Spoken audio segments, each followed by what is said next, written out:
നിങ്ങളുടെ ഇഷ്ട പരമ്പരകൾ എക്സ്ക്ലൂസീവായി സൺ നെക്സ്റ്റ് ആപ്പിലൂടെ തികച്ചും ഫ്രീ ആയി ഇപ്പോഴേ ആപ്പ് ഡൗൺലോഡ് ചെയ്യൂ. എന്തുറ്റമ്മേ? ഏയ് ഒന്നുമില്ല മോനെ, ഞാൻ നിനക്ക് ഭക്ഷണം വേണ്ട വേണ്ട വേണ്ട, അമ്മ അവിടെ ഇരിക്കെ, നമുക്ക് ഹോസ്പിറ്റലിൽ പോ. എന്താ പറ്റിയേ? ഞാൻ പറയട്ടെ? വേണ്ട മോളെ, വെറുതെ പ്രശ്നം ഉണ്ടാക്കട്ടെ. ഇല്ല, എനിക്ക് പറഞ്ഞേ പറ്റൂ. നീ കാര്യം പറ സ്വപ്ന. അമ്മയും മഞ്ജുവും തമ്മില് വലിയ വഴക്കുണ്ടായി.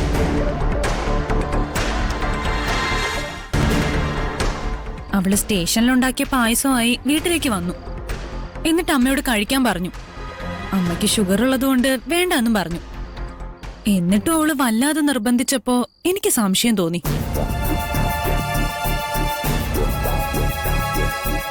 ഞാൻ മഞ്ജുവിനോട് പായസം വേണ്ടെന്ന് തീർത്ത് പറഞ്ഞു.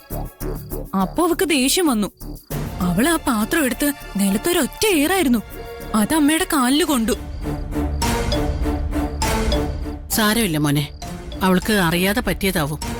അറിയാതെ ഒന്നും അല്ല, മനഃപൂർവ്വം തന്നെയാ. അവള് പോലീസാണല്ലോ, അതുകൊണ്ട് ആർക്കും തൊടാൻ പറ്റില്ലെന്ന് അവക്കറിയാം. അതിന്റെ ജാട കാണിച്ചതാ. എന്റെ അമ്മയെ വേദനിപ്പിച്ചിട്ട് അവൾക്ക് ഈ വീട്ടിൽ സമാധാനത്തോടെ കഴിയാന്ന് അവൾ കരുതിയെങ്കിൽ അവൾക്ക് തെറ്റി.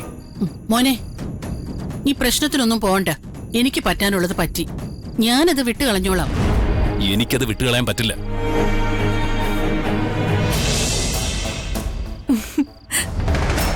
അമ്മ എന്തൊരു പെർഫോമൻസ് ആയിരുന്നു, കോരി തരിച്ചുപോയി.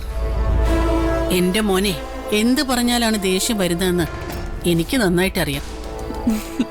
എന്തായാലും സംഗതി ഏറ്റിട്ടുണ്ട്. ഇന്ന് മഞ്ജുവിന്റെ കാര്യത്തില് ഗിരീട്ടനൊരു തീരുമാനം എടുക്കും.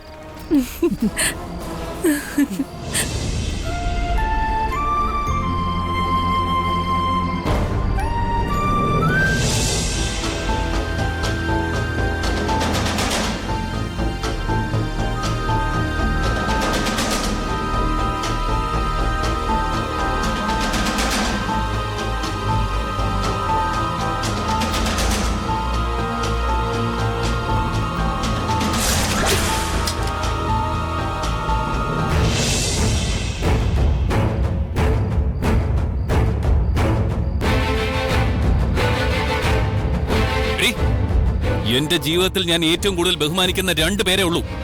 ഒന്ന് ഗോപാൽജിയും പിന്നെ എന്റെ അമ്മയും. ഇവര് 2 പേരെ നീ അപമാനിച്ചു.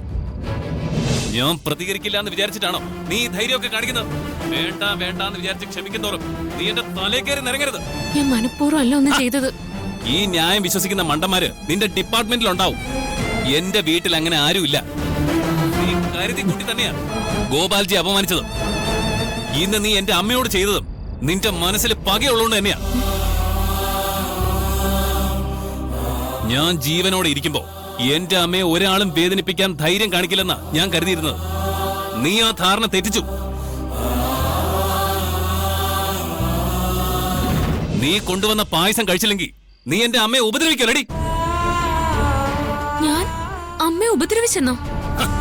എന്റെ അമ്മയ്ക്ക് ഷുഗർ ഉണ്ടെന്ന് അറിയാവുന്നോണ്ടല്ലേ നീ അമ്മയെ പായസം കുടിക്കാൻ നിർബന്ധിച്ചത്? എനിക്ക് അമ്മയുടെ ആരോഗ്യ പ്രശ്നത്തെ കുറിച്ചൊന്നും അറിയില്ല ഗിരീട്ട.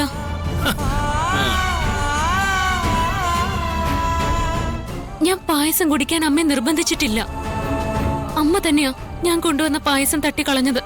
എടി, ഇത്രയൊക്കെ ദ്രോഹം നീ എന്റെ കുടുംബത്തോട് ചെയ്തിട്ടും ഞാൻ നിന്നെ വിശ്വസിക്കുമെന്ന് നീ കരുതുന്നുണ്ടോ?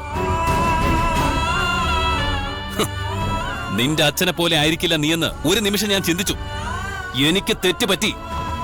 എടി, കാക്കിയിട്ടവരൊക്കെ ഒരുപോലെ തന്നെയാ. ഞാൻ ഇനി ഒരു അക്ഷരം നീ മിണ്ടിപ്പോരുത്. സ്വപ്നയെ കൂടെ വിളിച്ചോണ്ട് വരാം, അവളെ കൂടെ കേക്കട്ടെ. അതോടെ നിന്റെ തോന്നിയാസം ഞാൻ നിർത്തും. ഞാൻ മിണ്ടരുതെന്ന് പറഞ്ഞ മനസ്സിലാവില്ലടി നിന്നെ.